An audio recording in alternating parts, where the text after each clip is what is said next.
வணக்கம். இந்த வீடியோவில் சற்று முன் தமிழ்நாடு முதலமைச்சர் விஜய் அவர்கள் அரசு ஊழியர்கள் மற்றும் ஓய்வூதியர்கள் சார்ந்த 20 புதிய அறிவிப்புகள் குறித்து விவரங்களை பார்க்கலாம். இந்த வீடியோவை தொடர்ந்து பார்க்குறதுக்கு முன்னாடி நம்ம சேனலை இதுவரைக்கும் சப்ஸ்கிரைப் பண்ணாதவங்க இந்த வீடியோக்கு கீழே இருக்க ரெட் கலர் சப்ஸ்கிரைப் பட்டன் அழுத்தி சப்ஸ்கிரைப் பண்ணிக்கோங்க. தமிழ்நாடு முதலமைச்சராக பொறுப்பேற்ற சி. ஜோசப் விஜய் அவர்கள் தற்போது வரை அரசு ஊழியர்கள் பயன்பெறக்கூடிய வகையில் 2 முக்கிய அறிவிப்புகளை வெளியிட்டிருக்கிறார். தமிழ்நாடு முதலமைச்சராக சி. ஜோசப் விஜய் அவர்கள் பொறுப்பேற்றவுடன் அரசு ஊழியர்களுக்கு முதல் அறிவிப்பாக 58% இருந்த அகவிலைப்படியினை 60% உயர்த்தி அறிவித்தார். மேலும் ஜனவரி, பிப்ரவரி, மார்ச், ஏப்ரல் ஆகிய 4 மாதங்களுக்கான அகவிலைப்படி நிலுவைத் தொகை மே மாத சம்பளத்துடன் சேர்த்து வழங்கப்படும் என்றும் தெரிவிக்கப்பட்டது. இரண்டாவது அறிவிப்பாக அரசு ஊழியர்கள் தினமும் காலை 10:30 மணிக்குள் முக அங்கீகார பதிவேடு அல்லது பயோமெட்ரிக் முறையில் தங்களது வருகை பதிவை செய்ய வேண்டும். மனிதவள மேலாண்மை துறையில் 2026 ஜூன் 1 முதல் இந்த புதிய நடைமுறைக்கு வந்திருக்கிறது. அரசு அலுவலகத்தில் வெளிப்படைத்தன்மை உறுதி செய்வதற்கு முறையான வருகை பதிவை கண்காணிப்பதற்கு இந்த நடவடிக்கை எடுக்கப்பட்டிருக்கிறது. இந்த நிலையில் அடுத்தடுத்து அரசு ஊழியர்களுக்கு என்ன மாதிரியான அறிவிப்புகள் வெளிவரும் என்ற ஆவல் ஏற்பட்டிருக்கிறது. இந்த நிலையில் தவேகா வெளியிட்ட தேர்தல் அறிக்கையில் உள்ள அரசு ஊழியர்கள் ஆசிரியர்களுக்கான அறிவிப்பு சார்ந்து பார்ப்போம். அரசு ஊழியர்களின் நீண்ட நாள் கோரிக்கையான பழைய ஓய்வூதிய திட்டத்தை மீண்டும் செயல்படுத்துவது குறித்து தவேகா அரசு கனிவுடன் பரிசீலித்து மதிப்பீடு செய்யும்.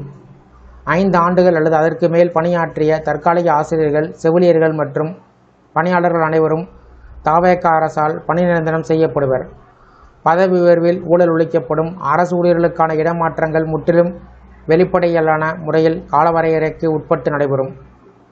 அரசு, போலீஸ் பணியாளர்கள், பள்ளி ஆசிரியர்கள், கல்லூரி பேராசிரியர்கள் உள்ளிட்ட அரசு ஊழியர்களின் உரிமைகளை பாதுகாக்கவும் அவர்களின் நலன்களை உறுதிப்படுத்தவும் ரூபாய் 5000 கோடி ஒதுக்கீட்டுடன் அரசு ஊழியர் நல வாரியம் அமைக்கப்படும்.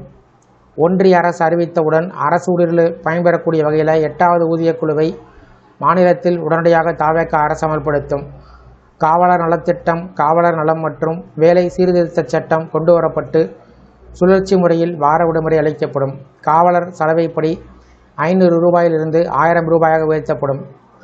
காவலர் கௌரவ ஊதியம் சட்டம் ஒழுங்கை காக்கும் பணியில் துணிச்சலாக செயல்பட்டு உயிரிழக்கும் காவலர்கள் கௌரவப்படுத்தும் வகையில் அவர்களின் குடும்பத்தினருக்கு 1 கோடி ரூபாய் கௌரவ ஊதியமாக வழங்கப்படும்.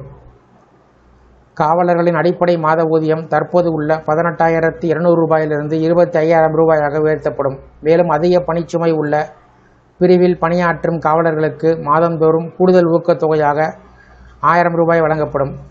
தமிழகத்தில் விஐபிக்களின் வீடுகளில் விதிமுறைகளுக்கு மாறாக ஆர்டரிகளாக காவலர்களை பணியமர்த்தும் முறை நிறுத்தப்படும். பெண் காவலர்கள் பந்தோபஸ்து பணியில் ஈடுபடுத்தப்படுவது நிறுத்தப்படும். அவர்கள் முன்கள காவலர்களாக பணியமர்த்தப்படுவது உறுதி செய்யப்படும்.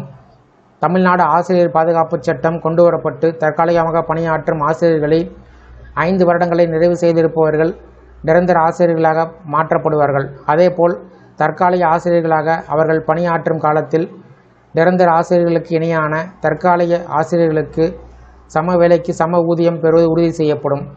அரசு பள்ளிகளில் காலியாக உள்ள அனைத்து பணியிடங்களும் நிரப்பப்படும். ஊதிய உயர்வு அனைத்தும் அங்கன்வாடி பணியாளர்களுக்கு கிரேடு டி அரசு ஊழியர்களாக மாற்றப்பட்டு அதன் அடிப்படையில் அவர்களுக்கு மாதம் 18,000 ரூபாய் ஊதியம் வழங்கப்படும். அதேபோல் அங்கன்வாடி உதவியாளர்களுக்கும் சுகாதார விழிப்புணர்வு பணிகளை மேற்கொள்ளும் ஆஷா பணியாளர்களுக்கும் மாத ஊதியம் 10,000 ரூபாய் என்பது உறுதி செய்யப்படும். ஓய்வூதிய பலன் 20 வருடங்கள் பணி நிறைவு செய்துள்ள அங்கன்வாடி மற்றும் ஆஷா பணியாளர்கள் 15 லட்சம் ரூபாய் ஓய்வூதிய பலன்களாக பெறுவது உறுதி செய்யப்படும். பணியிலிருந்து ஓய்வு பெறும் தூய்மை பணியாளர்களுக்கு மாதம் 4,000 ரூபாய் ஓய்வூதியம் வழங்கப்படும். இவ்வாறு தவேகா தேர்தல் அறிக்கையில் தெரிவிக்கப்பட்டிருக்கிறது. தேர்தல் அறிக்கையில் குறிப்பிடப்பட்டுள்ள அறிவிப்பின் அடிப்படையில் அடுத்த கட்ட அறிவிப்புகள் இருக்கும் என்று எதிர்பார்க்கப்படுகிறது. இந்த வீடியோ குறித்த உங்களுடைய கருத்துக்களை கமெண்ட் செக்ஷனில் கமெண்ட் பண்ணுங்கள். இந்த வீடியோ பிடிச்சிருந்தா வீடியோக்கு ஒரு லைக் பண்ணுங்கள். இந்த வீடியோவை அனைவருக்கும் ஷேர் பண்ணுங்கள்.